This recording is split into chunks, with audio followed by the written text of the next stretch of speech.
Oh, I love being in drag at 1 p.m. Honey, we are in culture now, girl. Isn't that phenomenal that, you know, drag now it's becoming so mainstream? There's pros and cons to everything.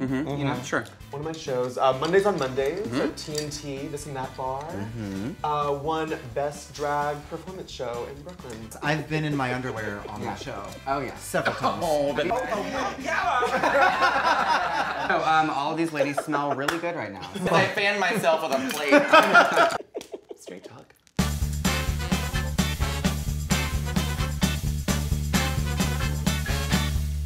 Welcome back to Straight Talk. I'm your host, Eric. And I'm Anderson. And this is Straight Talk! Now you're on Straight Talk. Look at you. I know, rocking into fame. You're wrong. Dizzying heights of a YouTube channel. I'm dying. Actually, I'm curious. How long have we all been doing drag? It will be 2 years at Pride. You look incredible. Yeah. Good job. For 5 years, she looks incredible, especially 2. How long have you been doing it? 4 or 5 years. I'm 4 years, yeah. 4 years. 4 years. And then you were 6 years. 6. Fabulous. 6 years. How would you describe the evolution of drag? How has it The evolved? art form? Or the art form. How has it evolved form. since when you started to now? Well, I definitely will say that I take inspiration from New York and from the performers here and friends here. A lot of my shows, my weekly shows, I book people. You know, I'm always looking for new talent, people who want the stage, people who are just like ready to give it. You know, you also started a show like that recently. Yeah, we actually... New talent, new, you know, exciting things. we both have Wednesdays at TNT. Yeah, we're both on at I TNT. do Failure, a drag workshop for happy hour. That's what it's called? Yeah, it's called Failure, a drag workshop. Really, and it's right. But it's great. It's a place to just kind of like Sounds try out. great. And I have a new guest. It doesn't have to be drag. Any queer performer, if you're a writer, dancer, drag king, queen, creature, Ribbon dancer. show up. For the entire show is all new numbers. Okay. Try new things. That is what evolves my drag. Is seeing other people, experiencing other people, experiencing other artists. What are you bringing to the stage? What's going on now? You know, like you are featured, so you know, I'm giving you the reins. You know, I'm giving you this bar and this space and this stage. You don't know if it works or if it doesn't work or Right. what works about it or what doesn't work until you are on stage and it's you there by yourself and you're like, sink or swim, bitch, let's figure it out. Well, and yeah, I mean, we're lucky to live in New York, where like not everybody has There's that. always you a know? stage. Not everybody has this plethora, Sure. a cornucopia, you could say, of talent to pull from and say like, hey, what are you doing? What about this week? You know, what are you doing this week? Yeah. And that's so inspiring. Does that create sort of a camaraderie between the community? For the most part, I would We say. hate each other. I think it is very, very, very difficult to do drag full time. As like, I think that's the biggest thing is I started doing drag to make friends. Like, I came here to make friends. I'm doing a terrible job of it because look at these idiots. But I love Everybody you. hates her. You didn't say quality.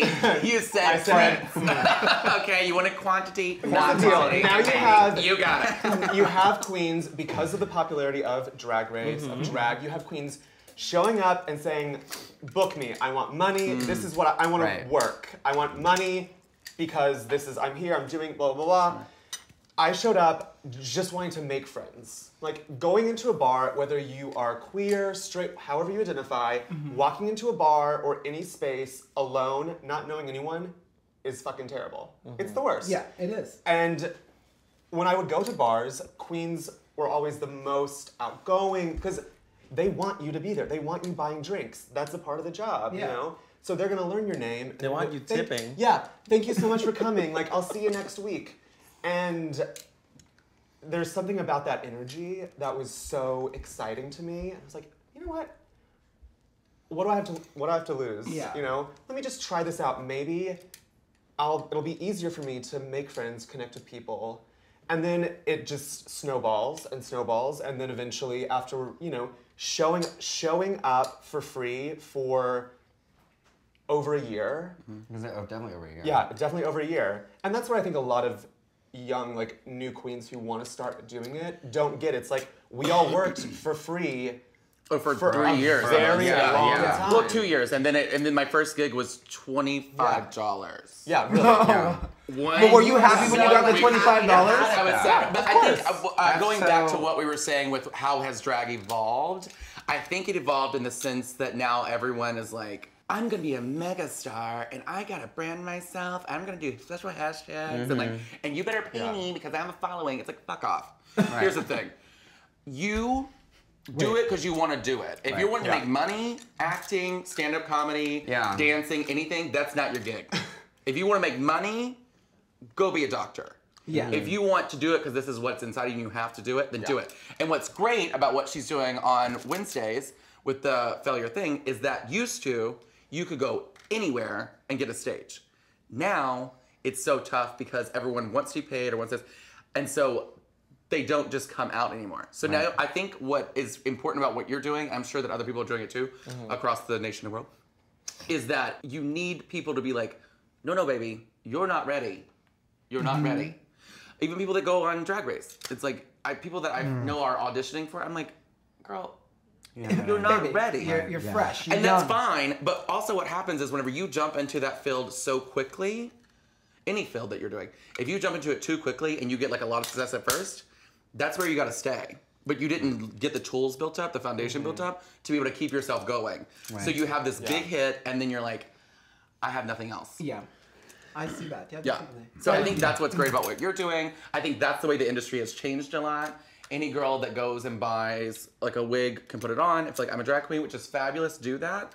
But understand why you're doing it or what you want out of it. Well, that's definitely something that I get confused about how I feel sometimes. Is, you know, like, there is so much drag.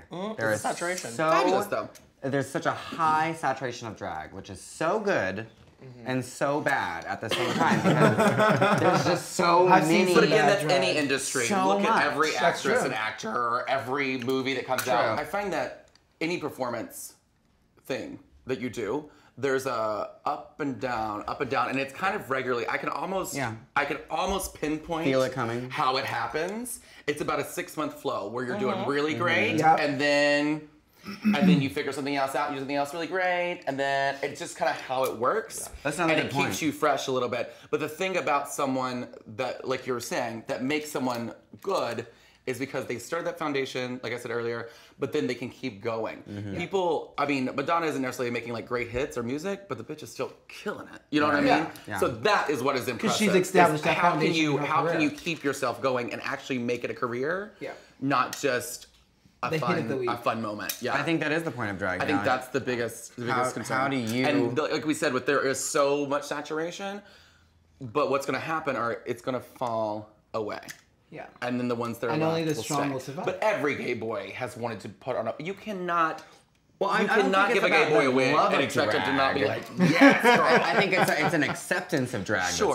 I think it's a cultural phenomenon in the last decade, you could say. I don't think it's accepted. Oh, wow, drag is like a really big thing now. Yeah. You know, versus like, you know, it wasn't praised to be a drag queen for a long time. But again, even when talking about the low... In certain ways, it's not, right, of course. And most of the world still will look at us and say, like, what is wrong with these people? You know, what's going on with these people? People in my apartment building are like, you know, like, people still don't understand it, which is a crazy thing. Well, now we're throwing the transgender thing into it, which really plays with people's mind, right? Yeah. Right. Because they don't know, you get such extremes with it. You get people that are really concerned about like not offending you, right, and try to be really sweet. Sure. And then you get people that are like they just automatically think like, well, let's touch on you're that. Transgender. Let's touch on that for a second. Yeah. So I think the misconception I feel that society has, it's that you guys want to be women. Is that true? Is that not true? What is drag? To a certain extent, yes. I mean, I think like, I don't identify as trans, and I don't want to speak for that community. I think that it would be more legitimate to have someone of the transgender movement here to answer that. But my person is my true person when I'm in drag. You know, like I can get on the train in drag confidently. Yeah. Because like I don't. First of all, I don't care what people think. maybe they are great. I have business cards in my purse. God forbid a lady likes my makeup. You know, here's my card. I'd love to do your And bridal. that happens all the time. It really does.